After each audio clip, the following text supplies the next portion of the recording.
दमदार 10 में आज आपको सबसे पहले दिखाते हैं वो काले किरदार जो कोरोना जैसे काल में भी कालाबाजारी कर रहे हैं, लोगों को लूट रहे हैं और अपनी जेब भर रहे हैं। आज जब दिल्ली के खान मार्केट में पुलिस ने छापा मारा तो सबकी आंखें खुली की खुली रह गईं। ब्लैक मार्केटिंग करने वाले एक रैकेट से पुलिस ने दनादन रेड के दौरान 524 ऑक्सीजन कंसंट्रेटर बरामद किए।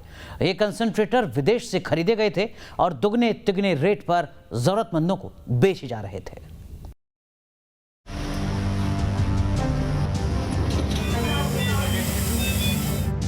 महामारी मेड इन चाइना,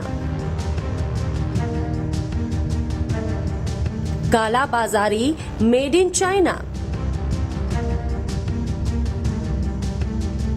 दिल्ली में ऑक्सीजन कंसंट्रेटर के सबसे बड़े रैकेट का खुलासा हुआ तो डिटेल सामने आते ही जुबान से यही अल्फाज निकले। कोरोना नाम का वायरस चीन से आया था और चीन से ही वो ऑक्सीजन कंसंट्रेटर लाए जा रहे थे जिन्हें औने पौने दाम पर हिंदुस्तान में बेचा जा रहा था। इस पूरे रैकेट का सेंटर पॉइंट था दिल्ली का पॉश इलाका खान मार्केट। खान मार्केट का मशहूर खान चाचा रेस्टोरेंट, इसी रेस्टोरेंट के पर्दे में की जा रही थी जान बचाने वाले ऑक्सीजन कंसंट्रेटर की ब्लैक मार्केटिंग। 1, 2, 3, 4, 5, 6 ऑक्सीजन कंसंट्रेटर की इस भारी भरकम खेप को गिनते गिनते आपकी उंगलियां थक जाएंगी। कालाबाजारी का रैकेट चलाने वाले गुनहगारों से 10 या 20 नहीं बल्कि जान बचाने वाले कुल 524 ऑक्सीजन कंसंट्रेटर बरामद हुए हैं। कल लोधी कॉलोनी थाने में एक मामला दर्ज हुआ था जिसमें 4 लोगों की गिरफ्तारी हुई थी और दिल्ली पुलिस ने 419 ऑक्सीजन कॉन्सेंट्रेटर्स बरामद किए थे। पुलिस कस्टडी के बाद उन लोगों से पूछताछ करने पे ये पता चला कि खान मार्केट में कुछ रेस्टोरेंट हैं जहाँ पे ऑक्सीजन कॉन्सेंट्रेटर स्टोर्ड हैं। कल रात को हमारी टीम ने एक रेड की टाउन हॉल रेस्टोरेंट में जहाँ से 9 कॉन्सेंट्रेटर्स और बरामद हुए और उसके बाद हमारे पास और इन्होंने डिस्क्लोज किया कि और भी कॉन्सेंट्रेटर स्टोर हैं। एक खान चाचा करके रेस्टोरेंट है वहाँ पे, तो हमारी टीम वहाँ पे भी गई और वहाँ 96 ऑक्सीजन कॉन्सेंट्रेटर्स स्टोर्ड मिले। Total all in all 524 concentrators की अभी तक रिकवरी हो चुकी। लोगों की जेब पर सेंध लगाने वाले, बीमारों की मजबूरी का नाजायज फायदा उठाने वाले इन मुनाफाखोरों के इस गेम का आगाज नवंबर में ही हो गया था। न्यूज नेशन को मिली जानकारी के मुताबिक नवंबर के महीने में कालाबाजारी करने वालों ने ऑक्सीजन कंसंट्रेटर जमा करने शुरू कर दिए थे और फरवरी के आखिरी हफ्ते से इन लोगों ने ऑक्सीजन कंसंट्रेटर्स को ज्यादा दामों पर बेचना शुरू कर दिया था। इस कालाबाजारी के लिए अलग अलग व्हाट्सएप ग्रुप बनाए गए थे जिनके जरिए खरीद फरोख्त की जाती थी। साथ ही कुछ ऑनलाइन प्लेटफॉर्म्स पर भी कंसंट्रेटर बेचे जा रहे थे। दिल्ली में ऑक्सीजन कंसंट्रेटर का ये रैकेट एक क्राइम सिंडिकेट की तरह चल रहा था जिसके तार देश के बाहर तक जुड़े हुए थे। मेरे पीछे जो आप ये ऑक्सीजन कंसंट्रेटर्स देख रहे हैं, इनको बनाया गया था किसी की ज़िंदगी बचाने के लिए, लेकिन अब दिल्ली पुलिस की मदद से ये उन्हीं लोगों के पास चले गए हैं जिनको इनकी बेहद ज़्यादा ज़रूरत है। ये काला बाजारियों के पास थे और इसको मनमाने दामों पर ये बेच रहे थे और बहुत ही हाई प्रोफाइल ये पूरा ऑक्सीजन कंसंट्रेटर्स का नेटवर्क है। पुलिस के मुताबिक 625 के करीब ऑक्सीजन कंसंट्रेटर इस बार लॉट में आए थे। 125 से ज़्यादा ऑक्सीजन कंसंट्रेटर ये बेच चुके थे और 524 oxygen concentrators Lodhi colony police ने बरामद किए हैं और ये सभी ऑक्सीजन कंसंट्रेटर 16,000 से 24,000 की रकम देकर इंपोर्ट करके मंगाए गए थे और उसके बाद इनको 50,000 से लेकर 70,000 की रकम तक ऊंचे दामों पर बेचा जाता था। ये सभी चाइना से इंपोर्ट करके लाए गए थे। जो इसके मास्टरमाइंड हैं उन्होंने पिछले साल नवंबर महीने से ही इन ऑक्सीजन कंसंट्रेटर्स को मंगाना शुरू कर दिया था और फरवरी तक वो स्टोर कर रहे थे। पुलिस को शक है कि ये क्राइम सिंडिकेट सिर्फ दिल्ली तक सीमित नहीं है और छापों के बाद अब तक जो तस्वीरें सामने आई वो भी इसी तरफ इशारा करती हैं। दिल्ली पुलिस ने शुक्रवार शाम तक कुल 3 छापे मारे जिनमें से 2 खान मार्केट की लोकेलिटी में पड़े और 1 लोधी कॉलोनी में। इन तीनों लोकेशन से 500 से ज्यादा ऑक्सीजन कंसंट्रेटर बरामद किए गए। इसी वजह से पुलिस लगातार इस पूरे रैकेट के तार खंगाल रही है ताकि ये पता चल सके कि दोगुनी और तिगुनी कीमत पर बेचे जा रहे ऑक्सीजन कंसंट्रेटर के इस जाल के तार कहां-कहां तक फैले हैं। इनके 2 रेस्टोरेंट्स का एक मालिक है और एक रेस्टोरेंट का एक और मालिक है, but we are investigating that angle also. One mister Navneet, he owns these restaurants, तो he is also under investigation. हमारी जो टीम्स हैं उनको पूछताछ के लिए बुलाएगी। कई ऐसी कंपनीज थी, but one of the companies which is involved is matrix cellular. इनके ओनर मिस्टर गगन है and he is also under investigation. जो इस ऑक्सीजन कॉन्सेंट्रेटर्स के इंपोर्ट में, उनके स्टोरेज में, उनके डिस्ट्रीब्यूशन में और उनके सेल में जितने भी लोग इन्वॉल्व हैं, सभी हमारी जांच के दायरे में हैं। बताया जा रहा है कि जिन लोकेशन से ऑक्सीजन कंसंट्रेटर बरामद हुए वो रसूख वाले लोगों की है, जो एक बड़ी कंपनी भी चलाते हैं। अब पुलिस कुछ सवालों के जवाब तलाश रही है। क्या इस कंपनी को ऑक्सीजन कंसंट्रेटर खरीदने के लिए फ्रंट बनाया गया, या फिर कंपनी के जरिए एक और सिस्टर कंपनी खड़ी की गई जिसके कागजों पर चीन से ऑक्सीजन कंसंट्रेटर खरीदे गए। जब ये कालाबाजारी ऑनलाइन प्लेटफॉर्म्स के जरिए भी हो रही थी, तो अब तक कालाबाजारी का ये कारोबार कैसे चल रहा था? देश के अलग अलग हिस्सों में ऑक्सीजन सिलेंडर और दवाइयों की कालाबाजारी के खुलासे हो रहे हैं, लेकिन इतने बड़े पैमाने पर एक क्राइम सिंडिकेट की तरह ब्लैक मार्केटिंग की इस वारदात ने लोगों समेत सिस्टम के भी होश उड़ा दिए हैं। Team news nation. कोरोना काल में इस क्राइम के बाद आपको दिखाते हैं काले फंगस का खतरा। दिल्ली में कुछ कोरोना मरीजों में ब्लैक फंगस का इन्फेक्शन होने के मामले सामने आ रहे हैं। डॉक्टर्स के मुताबिक पहले कोरोना और फिर ब्लैक फंगस का इन्फेक्शन होने के चलते ऐसे मामलों में न सिर्फ मरीजों की हालत खराब हो जाती है, बल्कि क्रिटिकल केस में मरीज की मौत भी हो सकती है। क्या है ब्लैक फंगस का ये खतरा और कैसे ये बीमारी कोविड पेशेंट को अंदर तक खा जाती है, देखिए अगली रिपोर्ट में।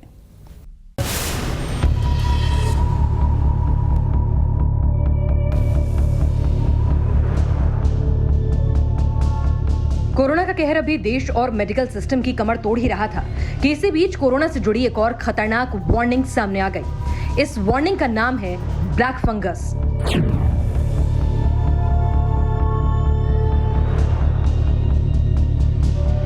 ब्लैक फंगस यानी एक किस्म का फंगल इन्फेक्शन जो कोरोना के मरीजों को अपने शिकंजे में जकड़ रहा है। और कुछ ऐसे मामले भी सामने आए हैं जहां ब्लैक फंगल की चपेट में आए कोविड पेशेंट को अपनी जान से हाथ धोना पड़ा है। आज आपको दिखाएंगे कोरोना के साथ आने वाली इस जानलेवा इन्फेक्शन का पूरा सच और बताएंगे कैसे तिल तिल कर ब्लैक फंगस एक इंसान को खत्म कर देता है। क्या है ब्लैक फंगस?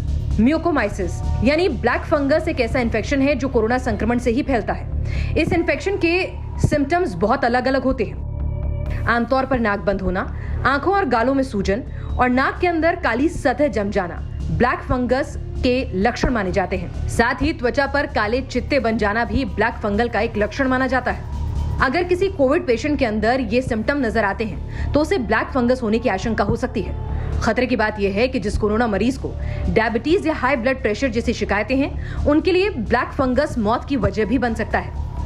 काली फंगस या इसको म्यूकरमाइकोसिस कहते हैं। आम लोग इसको काली फंगस कहने लगे हैं, लेकिन इसका साइंटिफिक नेम है म्यूकरमाइकोसिस। ये एक फंगस है और बहुत ही घातक किस्म का फंगल इन्फेक्शन है जो कि आजकल पोस्ट कोविड जो है देखने में आ रहा है। पोस्ट कोविड पेशेंट्स जो कि कोविड से तो ठीक हो गए, लेकिन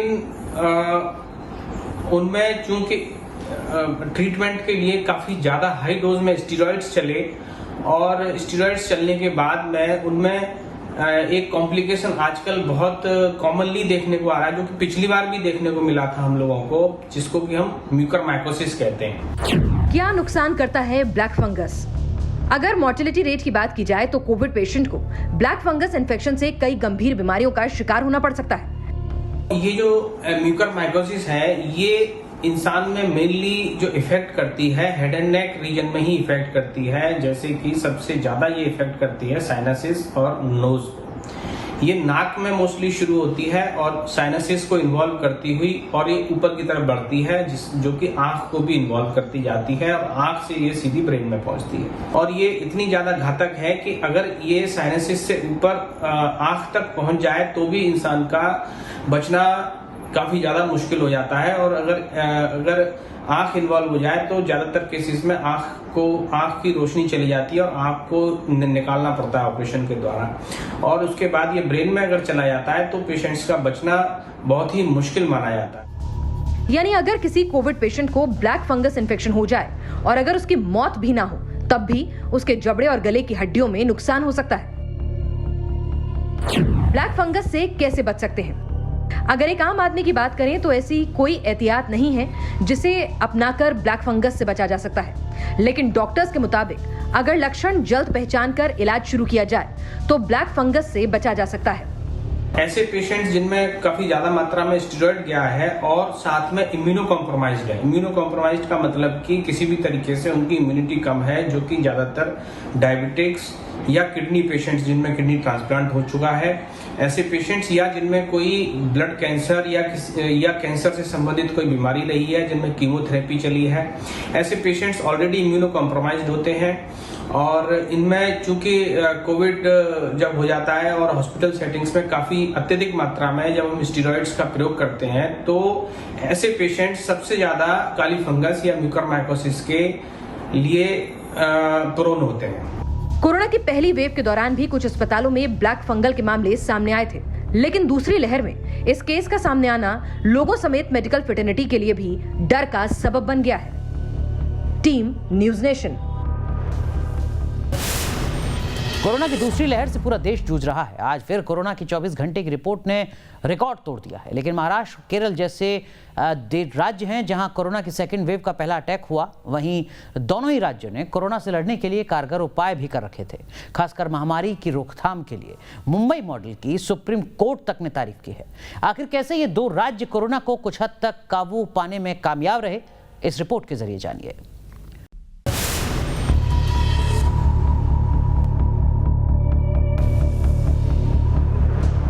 महामारी की दूसरी लहर में महाराष्ट्र समेत पूरी मुंबई कराह रही है।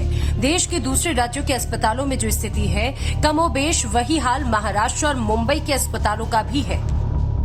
लेकिन कोरोना विपदा के समय एक चीज जो महाराष्ट्र और केरल जैसे राज्यों को दूसरों से अलग करती है, वो है महाराष्ट्र और केरल ने वक्त रहते कोरोना की दूसरी लहर के खतरे को भांप लिया और पूरी तैयारी कर ली थी, जिसकी वजह से यहाँ संक्रमण में कमी आ रही है। 18 से 44 साल की उम्र के लोगों के लिए करीबन अभी तक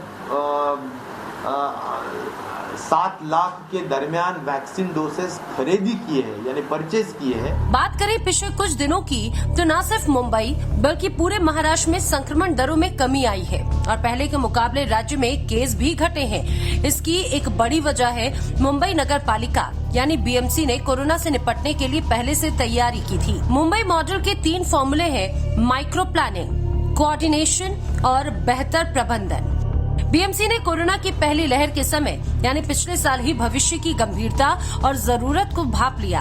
खासतौर पर मुंबई में ऑक्सीजन सप्लाई को लेकर बहुत अच्छी तैयारियां थीं, जिसकी वजह से मुंबई में ऑक्सीजन की किल्लत से एक भी मौत का मामला सामने नहीं आया। क्यों नहीं, तैयारियां तो महानगर पालिका ने डे 1 से, जब से अप्रैल से शुरू हो गए। सबसे पहला जो ट्रांजिट हॉस्पिटल जम्बो मुंबई का और इंडिया का बीकेसी था, अच्छी तरह महानगर पालिका की प्लानिंग है, आप देख सकते हैं। उस हिसाब से बीकेसी में आज तक 22,000 लोगों को ट्रीटमेंट करके घर भेजा गया है और काफ़ी सारी अच्छे अभी तो पेशेंट कम हो रहे हैं। कोरोना के खिलाफ लड़ाई में आज मुंबई मॉडल की देश भर में चर्चा हो रही है, जिसके लिए बीएमसी ने क्या तैयारियां कर रखी थी, आपको बताते हैं। अस्पतालों में ही बड़ी क्षमता की ऑक्सीजन टंकियां बनवाई गई। अस्पतालों के ऑक्सीजन बेड में नियमित ऑक्सीजन आपूर्ति के लिए सरकार के 24 विभागों के बीच 6 कोऑर्डिनेशन अफसर नियुक्त किए गए। केंद्र सरकार, राज्य सरकार और ऑक्सीजन सप्लाई करने वाली कंपनियों से लगातार संपर्क रखा। पहली लहर के तुरंत बाद ही कस्तूरबा अस्पताल और एचबीटी ट्रॉमा केयर अस्पताल में पीएसए तकनीक पर आधारित ऑक्सीजन प्लांट लगा दिए गए। 24 वार्ड रूम, 10 एम्बुलेंस और 50 मोबाइल हॉस्पिटल से नजर। 12 अन्य जगहों पर भी 45 मीट्रिक टन पीएसए तकनीक वाले ऑक्सीजन प्लांट लगाने का काम आखिरी दौर में है। रोजाना कितना ऑक्सीजन मुंबई को मिला, इसकी जानकारी गूगल ड्राइव पर अपडेट की जाती है। इससे रोजाना ऑक्सीजन की डिमांड की तुलना में कितना ऑक्सीजन मुंबई को मिला, इस पर नजर रखने में मदद हुई। इसके अलावा सीरो सर्वे, टेस्टिंग, वैक्सीनेशन पर जोर और लॉकडाउन, इसकी वजह से भी महाराष्ट्र में पॉजिटिव दरों में कमी आई, जो बाकी राज्यों के लिए एक उदाहरण है। खास तौर पर महाराष्ट्र गवर्नमेंट स्वास्थ्य विभाग के करीबन 16,000 रिक्त वैकेंट पोस्ट जो डॉक्टर्स के हैं, स्पेशलिस्ट के हैं, MPW के हैं यानी मल्टीपर्पज़ वर्कर्स है, वार्ड बॉयज़ है, स्टाफ नर्सेज है, सभी टेक्नीशियंस है, सभी लोगों के जो भी रिक्त पद है जो आज कॉन्ट्रैक्चुअल बेसिस पे चल रहे हैं, हम सभी जगह पे परमानेंट पोस्टिंग करने के लिए 8 दिन के भीतर गवर्नमेंट माननीय मुख्यमंत्री इस पे डिसीजन देंगे।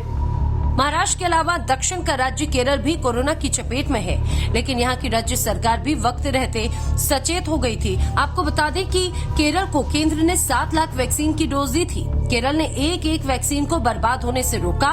वैक्सीन की खाली शीशी में बची कुची बूंदें इकट्ठी की। बची बूंदों से ही 1 लाख और लोगों को, यानी कुल 8 लाख लोगों को वैक्सीन लगा डाली। ये केरल का उदाहरण है, जबकि केंद्र खुद कह रहा है कि राज्यों को दी हुई कुल वैक्सीन में 10% तक खराब या बर्बाद हो जाती है। लेकिन विपदा की इस स्थिति में केरल ने न सिर्फ पहले से तैयारियां करके महामारी को कुछ हद तक काबू में रखा, और जब हालात ज्यादा बिगड़ने लगे तो राज्य सरकार ने 8 मई से 16 मई तक फुल लॉकडाउन लगाने में जरा भी देरी नहीं की। Team news nation. कोरोना ने न सिर्फ अस्पताल और ऑक्सीजन की किल्लत दिखाई, बल्कि ऐसी तस्वीरें, ऐसे जज्बात भी सामने आए जिन्हें देखकर मानो आंखें नम हो जाएं। जयपुर में कोरोना के चलते माता पिता अपने बच्चों को शेल्टर होम भेजने को मजबूर हैं। सोचिए क्या गुजरती होगी उन माता पिता पर जिन्हें न सिर्फ कोरोना नाम की बीमारी को सहना पड़ता है, बल्कि अपने बच्चों को खुद से दूर करने का दर्द भी सहना पड़ता है। जयपुर के शेल्टर होम में नजर आता हर बच्चा बिना माता पिता का नहीं है, बल्कि शेल्टर होम में कई ऐसे मासूम भी हैं जो कोरोना के चलते अपने माता पिता से दूर हैं और उनके ठीक होने तक शेल्टर होम में जिंदगी बिता रहे हैं। कोरोना अभी न जाने क्या क्या दिन दिखाएगा, लेकिन इस दौरान सबसे अधिक चिंता मासूमों को लेकर हो रही है। सवाल उठाए जा रहे हैं कि तीसरी वेव जिसकी एक्सपर्ट्स आशंका जाहिर कर रहे हैं, उसका सबसे अधिक कहर मासूमों पर बरपेगा। लेकिन पहली लहर और दूसरी लहर में भी मासूम बेहद प्रताड़ित हो रहे हैं। इन दिनों जो तस्वीर निकल कर आ रही है वो सामाजिक ताने बाने को तो बिखेर रही है, साथ ही मासूमों के लिए जो संकट खड़ा है उसकी भयावह तस्वीर बयां कर रही है। आलम यह है, कोरोना की दूसरी लहर में दंपत्ति की मौत हो गई, बच्चे अनाथ हो गए, आखिर वो जाएं तो जाएं कहाँ? दोनों माता पिता कोविड से ग्रसित हो गए तो मासूम बच्चे कहाँ जाएं? ऐसे वो शेल्टर्स होम की शरण लेना चाहते हैं। दरअसल इन बच्चों के माता पिता कोविड पॉजिटिव हुए और उन्हें इलाज के लिए या तो अस्पताल में भर्ती किया गया या फिर क्वारंटीन सेंटर में। इनमें से कई सिंगल पेरेंट्स हैं, यानी इनके माता पिता के पॉजिटिव होने पर देखरेख करने वाला कोई भी मौजूद नहीं था। इसी वजह से मजबूर माता पिता ने बच्चों की देखरेख के लिए उन्हें शेल्टर होम में भेजा। कोविड-19 के दौरान अनाथ हुए बच्चे भी देखरेख व संरक्षण श्रेणी में आते हैं तथा राजस्थान सरकार द्वारा किशोर न्याय अधिनियम 2015 के तहत ऐसे बच्चों की गोपनीयता को सुरक्षित रखने हेतु उचित देखभाल व सुरक्षात्मक माहौल की व्यवस्था की गई है। आम जन से निवेदन व अपील रहेगी कि इस तरह की बच्चों की जानकारी प्राप्त होने पर तुरंत प्रभाव से चाइल्ड हेल्पलाइन, बाल कल्याण समिति, बाल संरक्षण इकाई, स्थानीय पुलिस या बाल आयोग को सूचित करें। शेल्टर होम वालों के मुताबिक कई माता पिता ठीक होते ही अपने बच्चों को ले जाते हैं, लेकिन जिन्हें ज्यादा कॉम्प्लिकेशंस है या फिर जिनका इलाज आगे बढ़ जाता है, उनके बच्चों को लंबे वक्त तक शेल्टर होम में रहना पड़ता है। चाइल्ड हेल्पलाइन पर लगातार ऐसे सिंगल फैमिलीज के फोन आ रही हैं जो कोरोना के चलते अपने बच्चों को शेल्टर होम भेजना चाहते हैं। ये बहुत गंभीर विषय है और बहुत चिंतन का और बहुत ज़्यादा चिंतन नहीं, तुरंत कुछ करने का विषय है, क्योंकि वास्तव में मेरे सामने ऐसे विषय आए हैं, हमारे जानकारों में ही ऐसे विषय आ रहे हैं कि दोनों पेरेंट्स एम्बुलेंस में बैठकर हॉस्पिटल गए और 15 साल का बच्चा उन्हें कह रहा है पापा घर आ जाना, तो ये एक बहुत बड़ा विषय है। तो गुड लक है उन लोगों का जिनके माता पिता वापस आते हैं, लेकिन ऐसे कई हैं जिनके बारे में हम नहीं जानते या हमारे को दूर दराज से खबर मिलती है कि माता पिता दोनों कोरोना के कारण नहीं रहे। ऐसी स्थिति में, ऐसी परिस्थिति में उन बच्चों का क्या, जो कुछ नहीं जानते उनको फिर भी संभाला जा सकता है, लेकिन जो बीच में है उनकी स्थिति बहुत खराब है। शेल्टर होम में शायद इन मासूमों के दिन हंसते खेलते गुजर जाते हैं, लेकिन क्या बीतती होगी उन माता पिता पर जो पल पल अपने दिल के टुकड़े को शेल्टर होम से वापस लाने का इंतजार कर रहे हैं। जयपुर से लाल सिंह फौजदार के साथ टीम न्यूज नेशन। अब आपको दिखाते हैं हैदराबाद में ईद की शॉपिंग को लेकर शुक्रवार की नमाज तक में कैसे उड़ी कोविड प्रोटोकॉल की धज्जियां। सोशल डिस्टेंसिंग की कौन कहे, लोग बिना मास्क के भी नजर आए।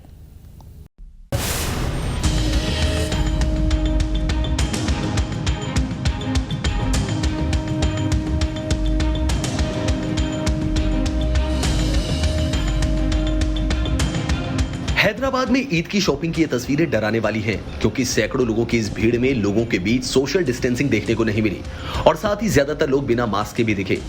इस वीडियो में साफ दिख रहा है कि बाजार में घूमने वाले कई लोग महामारी को लेकर गंभीर नहीं हैं। हैदराबाद के चार मीनार के पास ये भीड़ तब उमड़ी जब पूरा देश कोरोना की दूसरी लहर के कहर से त्राहिमाम कर रहा है, लेकिन कोविड गाइडलाइंस की धज्जियां उड़ा रहे इन लोगों को ना तो अपनी जान की फिक्र है और ना ही दूसरों की। ईद के त्योहार के लिए खरीदारी में लोग इतने व्यस्त हैं कि पुराने हैदराबाद शहर के लोगों को कोरोना संक्रमण फैलने का डर नहीं दिख रहा।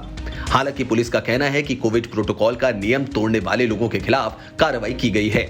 लापरवाही की तस्वीरें हैदराबाद के मक्का मस्जिद से भी सामने आई, जहां रमजान के आखिरी शुक्रवार के दिन नमाज के लिए भारी भीड़ जुटी। नमाजियों की इस भीड़ में कई लोग बिना मास्क के दिखे, तो वहीं कई लोगों के मास्क डाउन थे। हालांकि मस्जिद प्रबंधन की ओर से लोगों को जरूरी हिदायत भी दी गई थी, लेकिन नमाज में बिना मास्क आए लोगों ने इसकी परवाह नहीं की। और हम हुकूमत के जो गाइडलाइंस है उसके लिहाज से बिल्कुल ढेर बहुत ही स्ट्रिक्ट ऑब्जर्व कर रहे हैं। बड़े बड़े बैनर लगा के रख दिए हैं कि जो है डिस्टेंसिंग करें, मास्क लगाएं और जो है वज़ू जो है करके घर से निकलें, अपने साथ जानमाज लाएं और जो है 60 साल से ऊपर और 10 साल के से कम बच्चों को आने की जहमत ना करें। ऐसे पूरे ऐलानात और बड़े बड़े बैनर लिख के लगा दिए हैं बाहर। लापरवाहियों का यह आलम तब है जब एक दिन में तेलंगाना में 5,892 नए केस सामने आए हैं और 46 लोगों ने कोरोना से दम तोड़ दिया, जबकि हैदराबाद में 1000 से ज्यादा नए केस सामने आए। डर यह भी है कि कहीं ये भीड़ कोरोना का सुपर स्प्रेडर न बन जाए, क्योंकि तेलंगाना में ज्यादातर एसिम्प्टोमेटिक केस सामने आ रहे हैं। आंकड़ों पर गौर करें तो राज्य में करीब 80% मरीजों में कोई लक्षण देखने को नहीं मिल रहा और 20% मरीजों में ही कोरोना के लक्षण दिख रहे हैं। Team news nation.